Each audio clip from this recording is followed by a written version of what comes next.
Uma outra coisa que eu vejo também, Renan, é que tem pastores que não gostam de ouvir feedback. O feedback para o pastor das ovelhas é importantíssimo. Ele tem que saber ouvir. Graça e paz a todos os pastores. Hoje, o nosso último episódio da série Pastores de Fortaleza. E a gente vai estar encerrando essa série com o Pastor Paixão da Ormesse. Que honra, Pastor Paixão, muito obrigado. E já quero fazer a primeira pergunta, bem direta ao ponto mesmo. Mais de 35 anos de ministério. Quais seriam os 3 maiores conselhos mais valiosos que você daria para os pastores da nossa cidade? Glória a Deus. A paz do Senhor, então, a todos que estão ouvindo este momento aqui maravilhoso com o meu querido Renan. É um prazer para mim poder estar compartilhando alguma coisa da parte do Senhor. Sempre foi, assim, a minha chamada, né, como líder, como pastor, como homem de Deus, de poder aconselhar, de poder discipular, de poder ministrar sobre aquilo que o Espírito Santo me ensina, né? Sobre aquilo que eu aprendo dentro da palavra de Deus. Então, essa pergunta é: quais são os conselhos ministeriais ou pastorais que eu poderia trazer para os pastores? Dentro da minha experiência de vida, a gente precisa, primeiramente, definir ou distinguir quais são as prioridades que nós temos na nossa vida. Então, o que a Bíblia nos aconselha é que, primeiro de tudo, vem Deus na nossa vida. Então, Ele é a quem nós devemos amar de todo o coração, de toda a força, de todo amor, de toda a nossa alma. Então, Ele é o bem mais precioso que nós temos. O salmista até, ele ousa em dizer: Senhor, Tu és o meu único bem, né? Meu único bem. Então, o bem mais precioso que o pastor tem que guardar na sua vida é o Senhor, né? É o Senhor. Depois do Senhor é que vem Ele, vem a sua própria vida. Depois que ele dedica todo os seus interesses, a sua motivação a Deus, aí é que vem a pessoa depois, né? Cumprindo até com o mandamento que Jesus falou, que ele representaria toda a lei e os profetas, né? Amar a Deus de todo o teu coração, de toda a tua força, de todo o teu sentimento, e ao próximo como a ti mesmo. E depois ele cuidar dele. O conselho, ele tem que cuidar dele. Essa é uma missão que ele precisa ter e precisa aplicar. O pastor, ele precisa se cuidar, não é? E Paulo até alerta, quando escreve a primeira epístola dele a Timóteo, no capítulo 4, verso 16, Paulo tem o cuidado de dizer assim: tem cuidado de ti mesmo e da doutrina. Então, ele precisa buscar a Deus em primeiro lugar e cuidar de si mesmo para que ele possa cuidar da doutrina. Tem cuidado de ti mesmo e da doutrina. Depois, ele tem que cuidar do lar. Ele tem que cuidar do lar dele, da família dele. Porque, na verdade, o ministério do pastor começa na sua casa. Né? E Paulo também alerta isso na primeira carta a Timóteo. A carta a Timóteo, que é uma carta pastoral de Paulo, ela é recheada de conselhos para que o pastor ele possa se guiar, ele possa montar a sua estrutura pastoral, né? Paulo diz que ele deve governar bem a sua própria família, tem que ter os seus filhos em sujeição, né? Saber governar a sua própria família, porque se ele não souber governar a sua própria família, Paulo pergunta: poderá ele então cuidar da casa de Deus? É uma pergunta. Se ele não souber governar bem a sua casa, então o pastor tem que saber governar bem a sua casa, porque senão ele não vai saber governar bem a casa de Deus, né? Então ele tem que ser não pode ser neófito, né? Um imprudente, né? A prudência é muito importante na vida do pastor. A sobriedade, né? Paulo até diz: você não pode ser neófito, né? Para que não se ensoberbeça, né? E não venha cair nas tentações do diabo, né? Tem que atentar para sua esposa. Paulo diz lá, tem que ser marido de uma só mulher, que governe bem seus filhos e a sua própria casa. Então, esses conselhos primordiais na vida do pastor, né? Deus, em primeiro lugar e acima de tudo, ele, para se cuidar, para poder ter uma doutrina boa, e a família, porque o ministério começa na família. Um outro conselho bom que eu dou é a questão do uso do púlpito, né? O púlpito é um lugar santo. Então o pastor precisa ter cuidado, ele não pode usar o púlpito para conversar coisas, fazer piadas, ou cirar, né? Ele não pode cirar no púlpito, ele não pode aproveitar o púlpito para dar recado para as ovelhas, porque ele está chateado com uma, chateado com a outra. Então ele precisa ter cuidado muito no uso do púlpito, né? Não é para enviar recado para ninguém, não dar bronca a ninguém, né? A não ser os assembleanos, eles gostam mesmo, eu sou assembleano e sei que as nossas doutrinas, a gente pega pesado na questão de uso e costume, mas aí ela tem que ser generalizada. Ela é generalizada. Se você for direcionar para alguém, pode ter grandes problemas, né? E isso depende da maturidade espiritual do pastor, fala muito na questão do uso do púlpito. Uma outra coisa que eu vejo também, Renan, é que tem pastores que não gostam de ouvir feedback. O feedback para o pastor das ovelhas é importantíssimo. Ele tem que saber ouvir, né? Saber ouvir também. Porque para que possa acontecer uma comunicação, a gente precisa de ter uns 4 elementos. O emissor, o meio por onde vai ser transmitido, o receptor e o feedback. Eu só vou saber se a minha comunicação, a minha mensagem chegou do outro lado, se eu receber um feedback. Então, eu emito a mensagem, emito através da palavra ou de uma carta, eu tenho um receptor que está do outro lado, que está ouvindo a mensagem, e tenho que receber um feedback. Chegou lá a mensagem ou não chegou? Então, o pastor também, ele precisa ter esse cuidado, né? Ele tem que ser leal, tem que ouvir as ovelhas, né? Ele tem que ser leal com a sua liderança. É muito importante que ele seja isso. Esteja sempre pronto para se encontrar com o Senhor. Né? O pastor que está sempre pronto para se encontrar com o Senhor, ele está sempre cheio do Espírito. Isso ele tem que ter. Isso é o que é muito importante na minha vida. Eu tenho que estar totalmente pronto, sempre pronto para me encontrar com o Senhor. Ou ele vindo me buscar no arrebatamento, ou ele vindo buscar a igreja, eu subo com ele no arrebatamento, ou ele vindo me buscar pessoalmente. Então eu tenho que estar pronto, sempre pronto. Então é isso, né? Uau, sobre o feedback. Só que eu poderia dar. Sobre o feedback, como é que você lida com feedbacks ruins que são construtivos quando vem do seu membro? Assim, quando você puxa, ele tem razão, por mais que às vezes a gente está na gestão e tudo mais, mas às vezes os membros dão feedback, como você falou. Como é que você lida com isso? Na verdade, todo pastor vai se defrontar com feedbacks bons e outros ruins. Né? O problema é que é difícil identificar o joio entre o trigo. Pode até se identificar, mas Jesus disse, não é para cortar, porque senão pode arrancar um joio, você pode arrancar um trigo junto com o joio. E outra coisa, às vezes é joio hoje, amanhã não é. Você pensa, você pode até julgar. Se você for julgar, né, você pode até julgar. O que é bom em tudo isso é que o pastor, ele precisa muito pedir discernimento de espírito, que é um dom do Espírito Santo. O discernimento de espírito é muito importante para que ele possa conduzir-se, né, quando ele receber algum feedback. O feedback pode ser bom e pode ser ruim. Agora, como a gente tem, e todo pastor tem, e toda igreja tem, aqueles que caluniam, aqueles que podem interpretar diferentemente o que o pastor está fazendo, não pode entender o nível que o pastor está tratando aquele caso, aquele assunto, porque muitas vezes hoje as pessoas querem levar vantagem em tudo, e muito especialmente nós brasileiros, né? O brasileiro quer levar vantagem em tudo, é cheio de jogo de cintura e tudo, e às vezes massageia o pecado, e o pastor tem que saber lidar com tudo isso, né? Às vezes ele acha que está certo, né? Todo mundo, quando está em discussão, acha que está certo. E principalmente quando ele vai entrar num aconselhamento de casais, né? Aí fica difícil, porque os dois querem ter razão. Né? Aí se pender para um lado, aí o outro lado vai falar mal. O pastor acobertou minha mulher, ou acobertou meu marido.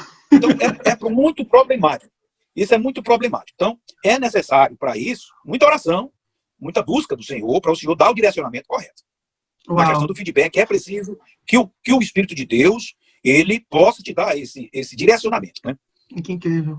Pastor Paixão, qual a importância da Ormesse para os pastores do Ceará? A Ormesse, ela, na verdade, é uma resposta. Eu considero a Ormesse uma resposta à oração sacerdotal de Jesus.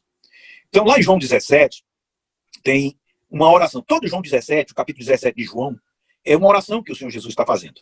Né? E nessa oração, ele identifica o que poderia acontecer com a pastoral lá na frente, que seria a desagregação. Né? E aí, lá, o lema da Ormesse está baseado exatamente em João 17, né, de 21 a 23, quando o Senhor diz assim, para que todos, ele está orando ao Pai, está dizendo, para que todos sejam um, como tu, ó Pai, o és em mim e eu em ti, que também eles sejam um em nós, para que o mundo creia que tu me enviaste. Então, é na unidade, Jesus está dizendo, que o mundo vai acreditar que o Pai o enviou como Salvador. É uma característica para que o mundo creia, é o mundo olhando e vendo os pastores unidos. O maior problema, hoje, que a gente pode ver, é essa desagregação pastoral. Isso é muito perigoso. No 22, Jesus diz assim, e eu tenho lhes dado a glória que em mim me deste, para que sejam um, como nós somos um. No 23, ele diz, eu neles e tu em mim, para que eles sejam perfeitos em unidade. Aí ele volta de novo. Para que o mundo conheça que tu me enviaste e que os tens amado e tens amado a mim, assim como tens amado a mim. Então, essa unidade tem que acontecer, porque ela tem conquistas, né? Muitas conquistas. Veja bem, como é que surgiu a Ormesse? Por favor. Como foi que a Ormesse, ela veio a acontecer? Ela veio a acontecer quando a pastoral quis fazer missões no Cariri, e naquela época, no começo de 60, foi quando surgiu a Ormesp, surgiu em 1963, ela surgiu porque os pastores queriam implantar a igreja no Cariri e encontravam uma dificuldade muito grande pela igreja majoritária. Na época, existia um frei que vivia por lá, pelo Cariri, e esse frei, muito querido lá pelo povo, né? E uma ciumeira muito grande pela igreja predominante da época.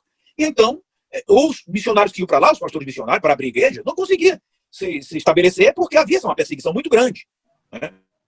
Aí um pastor de uma igreja tradicional, ele foi procurar, marcou uma audiência com o governador, para o governador do governador, que não estava conseguindo abrir uma igreja no Cariri. E então ele tomou um chá de cadeira no primeiro momento. Quando o governador o adentrou lá no seu gabinete, o governador perguntou para ele: cadê os outros?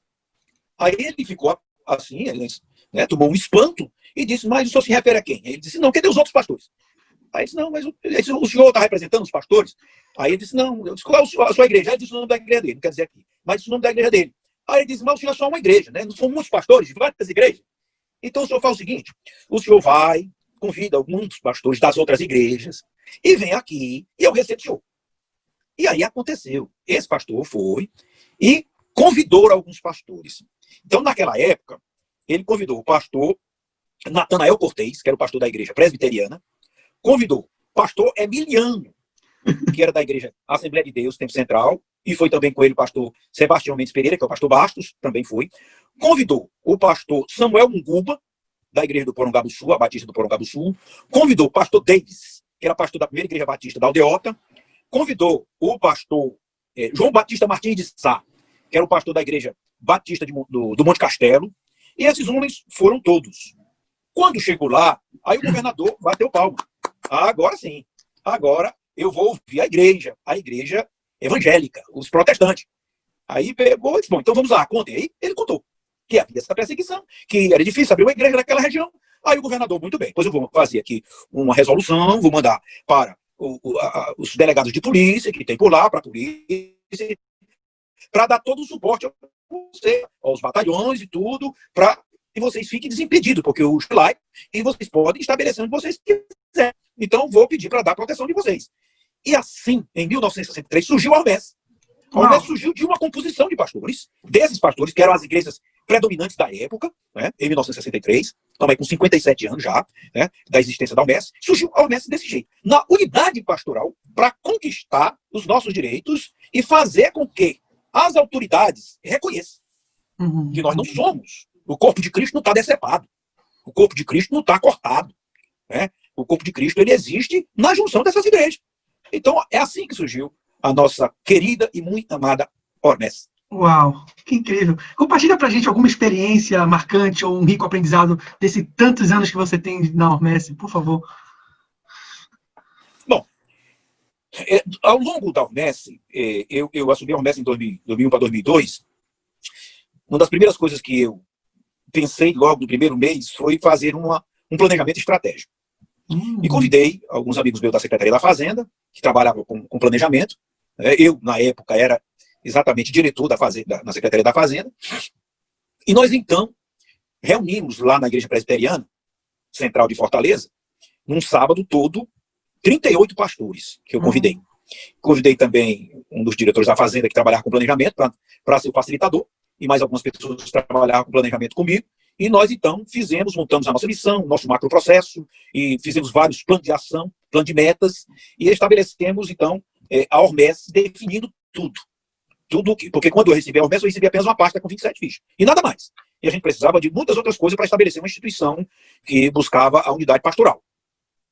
E aí, dentre as minhas experiências que eu tive, foi de algumas conquistas da forma como surgiu a Ormesp, de chegar diante de autoridades numa composição pastoral forte, ele olhar para você e dizer: agora estou vendo os pastores juntos, unidos. Então isso me leva a várias experiências, ou várias histórias, ou vários fatos bíblicos que a gente encontra no Velho Testamento, de que sempre que Israel saía para batalhar, e que dizia Israel era formado como um só homem, ele prevalecia. Israel prevalecia. Né? Lá em Ézra, capítulo 3, versículo 1, né, que diz assim: quando chegou o 7º mês, os israelitas já estavam todos na sua cidade, e o povo se reuniu como um só homem em Jerusalém. Então, eles começaram então a construir o altar do Senhor para o adorar e para fazerem sacrifícios. Ou seja, a pastoral, quando se une de uma forma interdenominacional, é como se fosse um sacrifício agradável a Deus. Uau. Ali Deus está olhando os pastores não como uma desagregação congregacional ou denominacional, mas ele está vendo como a igreja dele ali, naquela hora. Então, eu sei que naquele momento, por pouco que seja a pastoral reunida, né, e que aquela pastoral reunida ali não esteja com ranço de separações, Deus vai ouvir. Deus vai ouvir, porque para ele é um sacrifício agradável e suave para ele. Porque naquela hora Deus nos vê como um só homem, como Israel fazia. Então há naquela hora adoração e há sacrifício de louvor a Deus que é agradável a ele. O maior avivamento que eu conheço, bíblico do Velho Testamento, ele se encontra em Neemias 8. É um momento bonito. Neemias começa a perceber que o povo tem desconhecimento da palavra, da lei do Senhor. E Esdra, que era também, na época, era o sacerdote, ele encontra o livro da lei. E aí se convoca, faz uma grande convocação, certo? E Neemias vai e junta o povo, todo o povo. Aí está lá, todo o povo e se ajunta, logo em Neemias 8:1, todo o povo se ajuntou como um só homem na praça. Diante das portas ainda diz assim, diante da porta das águas. Eu acho interessante que essa porta das águas, essa água está até com a letra maiúscula, água, como se fosse assim, para nós, no rio do Espírito, né?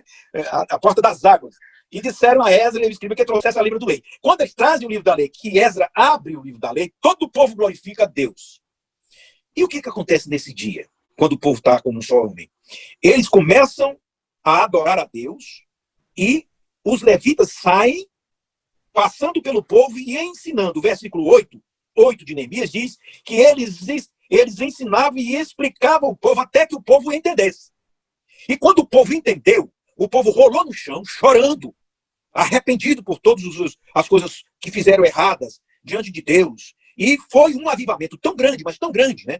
Que até eles tinham que dizer ao povo, olha, não chore não, hoje é dia de alegria, não precisa vocês chorarem, né? A alegria do Senhor é a nossa força, e ele comam da gordura, bebam das delícias do Senhor e tudo, para o povo se alegrar, porque o povo estava altamente arrependido dos seus pecados. Então foi um dos maiores avivamentos, eu considero o maior avivamento no Velho Testamento, é Neemias 8. Então por quê? Porque o povo estava unido, estava como um só homem, e sempre que a Ormesse teve essa experiência de estar como um só homem, nós tivemos conquistas. Quando a gente começa a se separar, aí a gente começa a ver que o inimigo começa a prevalecer. São essas experiências que eu tenho na Ormesse, de que, e eu luto muito para isso, para que a gente tenha realmente uma aproximação pastoral. Não é fácil. Não é fácil. Quando Jesus orou lá em João 17, é porque ele sabia que isso poderia acontecer, essa desagregação. A perseverança só existe quando eu sou um homem de oração, quando eu sou um homem de meditação. Quando eu acasalo oração com meditação e intimidade com o Espírito Santo, eu persevero. Eu persevero. Porque a palavra me dá o norte. A palavra me dá o caminho. É luz. É luz. É lâmpada para os meus pés. Luz para o meu caminho. Eu sei onde estou pisando. Eu sei por onde eu estou passando. É a palavra. Salmo 119. Então, eu tenho que estar perseverando no Senhor para que eu possa ter as conquistas. Né? Meditando, numa intimidade, ser mais íntimo dele, me aproximando mais dele e na leitura da palavra diária. Leitura diária da palavra. Isso me faz perseverar. Isso me faz olhar firmemente para o autor e consumador da minha fé, que é Jesus Cristo. Que incrível. E, pastor Paixão, fala um pouquinho, brevemente, um pouco da sua jornada. Você fundou a Assembleia de Deus Pajuçara, e aí, quanto tempo tem de ministério? Como foi que você surgiu? Você é natural do Ceará também? Eu sou daqui do Ceará. Não, a Pajuçara não foi eu que fundei. Eu já fui para lá, ela já tinha em torno de mais de 30 anos já, é antiga.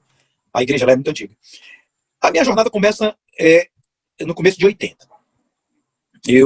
Na época, eu era coletor, eu estava na Secretaria da Fazenda, eu tinha passado no concurso da Fazenda para fiscal da Fazenda em 81, havia terminado a minha faculdade de Economia, e estava, então, me submeti ao concurso, passei, e assim que eu assumi a Fazenda, assumi a minha função como funcionário público na Fazenda, coincidiu de eu ter um problema muito sério na família e tudo, e houve um rompimento familiar muito grande na época, e eu me tornei, na verdade, um homem muito perigoso, né?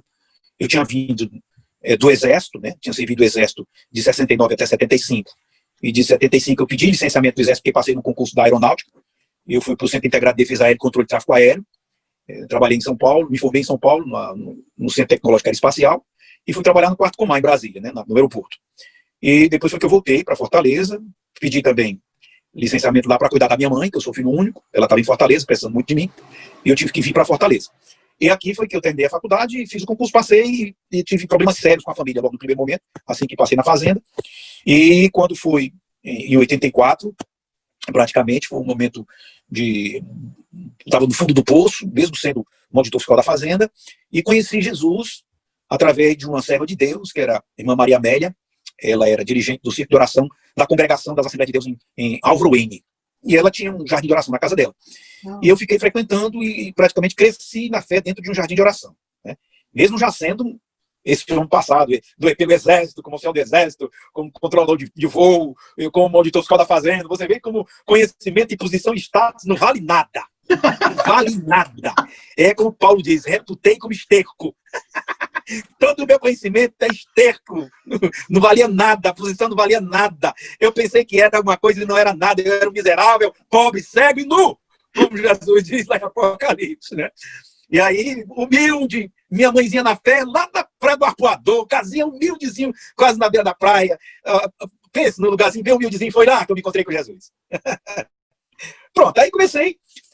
Era coletor de Paramoti, comecei a ajudar o pastorzinho de lá, de Paramoti, e ajudando a igreja, tudo, e servindo a Deus.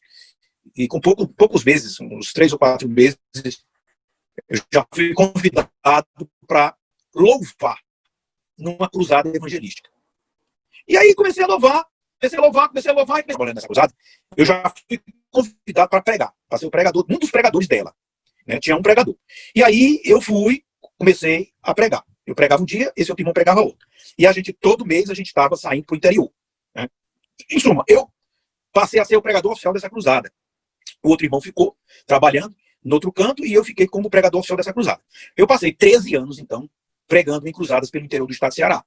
Hoje eu tenho muitos filhos na fé que são pastores, são presbíteros já nas igrejas pelo interior do estado do Ceará. E aí, depois, como pregador dessa cruzada, eu fui chamado para o diaconato, fui chamado para o presbitério, assumi a direção dessa igreja, que era a Congregação de Jardim Petrópolis, passei 13 anos lá, em Jardim Petrópolis, e em 1997, eu fui desafiado para ser o secretário-geral de missões das Assembleias de Deus do Estado do Ceará, Tempo Central. E então, naquela época, a secretaria era uma salinha bem pequenininha, lá atrás da Filantrópica, da Associação Filantrópica, e a gente tinha pouca coisa, tínhamos 7 missionários apenas, alguns deles em base de missões, da Jocum, e os 3 que estavam espalhados. Tinha 2 lá no Paraguai, tinha um lá em Moçambique, e tinha um em Guiné-Bissau e outro em Senegal. Era o que nós tínhamos na época. E então eu comecei a fazer um projeto de conscientização missionária. Dentro de Fortaleza, apenas algumas igrejas apoiavam, e no interior quase ninguém. E então o meu desafio foi colocar as igrejas para cooperar com a obra de missão transcultural. E abracei, e isso tocou fogo no meu coração de uma maneira tremenda. Eu comecei a treinar jovens, fiz um projeto de conscientização missionária, treinei os jovens e mandei para as igrejas, trabalhando nas igrejas, nas congregações, indo para o interior e tudo. Consegui um prédio, fiz uma secretaria grande de 2 andares, muito bom, mobiliei tudo, treinei jovem, mandei para tudo quanto foi canto. Passei 15 anos abrindo igrejas, abrindo creches, abrindo bases de missões em todos os continentes. Nós tínhamos, naquela época, apenas uma igreja, que era Itá, no Paraguai. Só no Paraguai, nós levantamos 11 igrejas ao longo desses 15 anos. No Paraguai. 11 igrejas no Paraguai, abrimos 2 igrejas na Bolívia, né? Igreja na Venezuela, abri uma igreja em Dallas, nos Estados Unidos, abri uma igreja em Munique, na Alemanha. Incrível. Né? Abrimos igrejas em Moçambique, lá em Lixinga, escola em Lixinga, abri igreja no Senegal, abri igreja em Guiné-Bissau, abrimos igrejas de base no arquipélago de Jagó, na Ilha Caravelas, né? Mandamos missionários para a Índia, missionários para Sydney, na Austrália. Daqui do Ceará? Então, nos 5 continentes. Tudo daqui, tudo treinado por mim. Que incrível! Sim. Qual foi o método de estratégia que você usava, que você deu certo nessas aberturas? Amor. Amor pela causa. Amor pela causa. Muito amor pela causa e o apoio pastoral. O apoio pastoral foi, assim, uma coisa incrível. Eu contei com todo o apoio do pastor Bastos, que era o meu pastor presidente na época, e tinha sempre do meu lado um homem que era um amor de pessoa. Partiu agora recentemente para Jesus, foi o pastor Pedro Cavalcante Falcão. Esse homem foi um homem que me apoiou ao longo desses 15 anos trabalhando com missão transcultural. Então, foi um trabalho assim que até hoje permanece, né? Eu só deixei missão transcultural quando fui desafiado. Eu estava na missão e me chamaram para compor a diretoria da convenção, como terceiro vice-presidente, e eu fui, e nós conquistamos, né? Fizemos o primeiro mandato, e ao longo desse primeiro mandato, com 2 anos, eu fui desafiado para restaurar a igreja de Capuí, a Assembleia de Deus de Capuí. E então eu tive que ir para Capuí, era 200 quilômetros de Fortaleza, então não havia possibilidade de eu continuar como secretário de missões. Eles me pediram também, e eu entreguei a Secretaria de Missões nessa época, em 2011, finalzinho de 2011, e fui para Icapuí. Restaurei a igreja de Icapuí, passei 2 anos lá, voltei, continuei com o meu mandato de terceiro vice-presidente e presidente da Almes, desde 2001 também, que eu presidi a Almes, e fui desafiado em abril de 2014, para ir pastorear a Assembleia de Deus de Pajuçara, que também estava passando pelos grandes conflitos naquela época. E graças a Deus, estamos lá. Há mais de 6 anos, né? 6 anos e 3 meses que nós estamos em Pajuçara fazendo esse trabalho. Então essa foi a minha trajetória, resumidamente, dentro da obra, da minha jornada, né? Que incrível. E você tem essa experiência de trabalhar com vários pastores, não só fora, como na UMS, mas dentro, essa gestão, de lidar. Como é que qual dicas você daria assim, para os pastores em fazer esse trabalho com vários pastores? Às vezes um pastor pode ser que não goste um pouco do outro, ou então como lidar entre várias vontades diferentes no seu grupo pastoral. O que você teria dicas e conselhos sobre isso? Olha, é aquela história, Raimundo, que para que eu possa ter um bom trabalho pastoral, eu preciso me despojar do individualismo. Eu preciso ver meu irmão como meu irmão, embora hoje a gente tenha grandes dificuldades, porque a gente não sabe quem é quem, né? E quais são as motivações de alguns na questão da chamada, da vocação pastoral. Que não é fácil a gente ter como identificar isso entre os pastores. Os pastores, eles têm as suas motivações pessoais, e eu vejo que alguns até incorrem certos erros, né? Incorrem certos erros, porque a chamada pastoral é uma vocação divina. Ela não é como se fosse, assim, uma opção de emprego, né? Ela não é uma opção de emprego. Eu, por exemplo, eu sou pastor, mas eu estava na Secretaria da Fazenda, trabalhando na Secretaria da Fazenda. Eu sofria muito. Só para você ter uma ideia, eu quero aqui compartilhar, que é uma experiência também minha, eu estava com 34 anos de serviço. 34 anos de serviço, e aí faltava 1 ano para eu completar os 35 anos de serviço, e eu saí com a minha aposentadoria integral. Eu ia sair com a minha aposentadoria integral. E eu era um dos homens da Fazenda, do Estado, né, que tinha uma das posições mais elevadas. Veja bem, eu era coordenador da capital. O meu nível era o mais alto do Estado. Eu era o coordenador geral da capital. Era o meu nível mais alto do Estado, e a minha função gratificada era DAS1, era mais alta. Todo mês eu recebia acima do teto do Estado. Eu tinha que devolver no meu contra-cheque, porque eu passava do teto. Só para você ter uma ideia. Eu passava do teto. Eu pagava para trabalhar. Eu era secretário de missões e eu investia. Eu nunca recebi nada dos pastores lá, como prebenda, como remuneração. Não, eu fazia investir no meu bolso. Eu fazia investir na obra. Entendeu? E aí, eu era DAS1 e eu estava com um projeto de missões, esse projeto de concentração de missão, e eu estava tão apaixonado por missão transcultural que eu cheguei para o secretário da Fazenda, pela primeira vez na minha vida, como funcionário público, eu cheguei para o secretário da Fazenda para pedir um cargo. Pela primeira vez.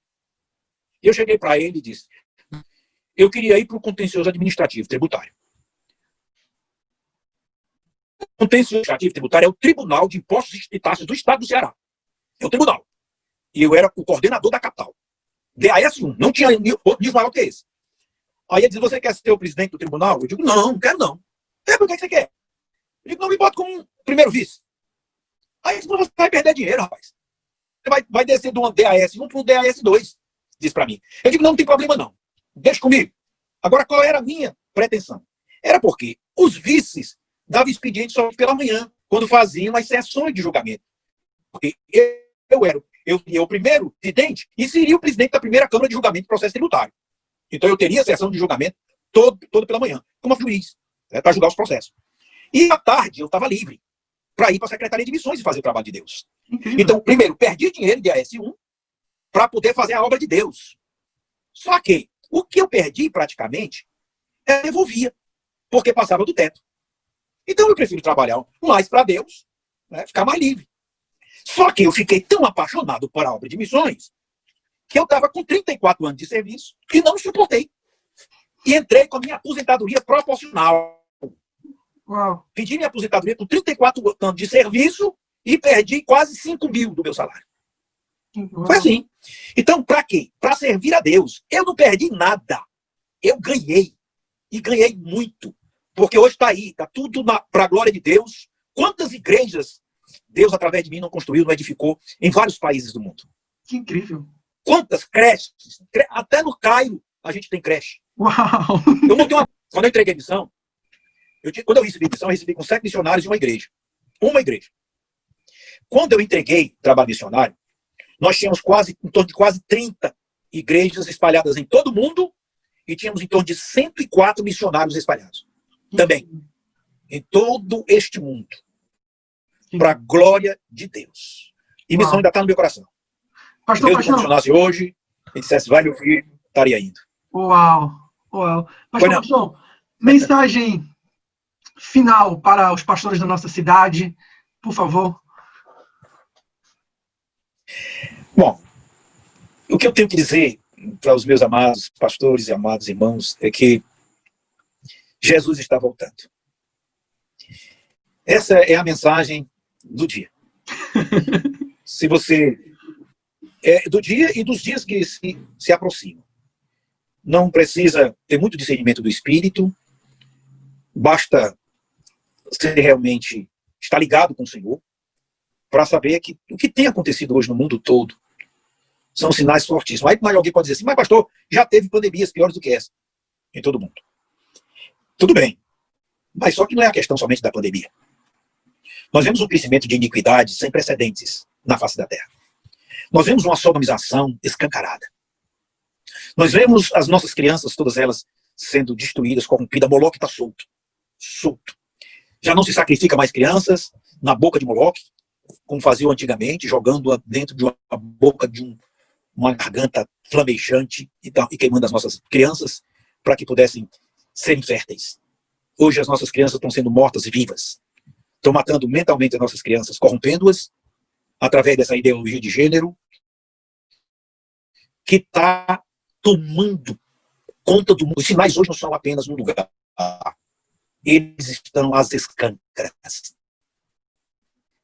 Eles estão no mundo todo. Nós vemos o crescimento da iniquidade. A vida se vulgarizou. Hoje a vida se tornou vulgar. A sodomização, ela está escancarada e defendida em todas as autoridades. Nós vemos hoje uma luta grandiosa da igreja para não ser fechada. Nós vemos um vírus misterioso. Um vírus misterioso.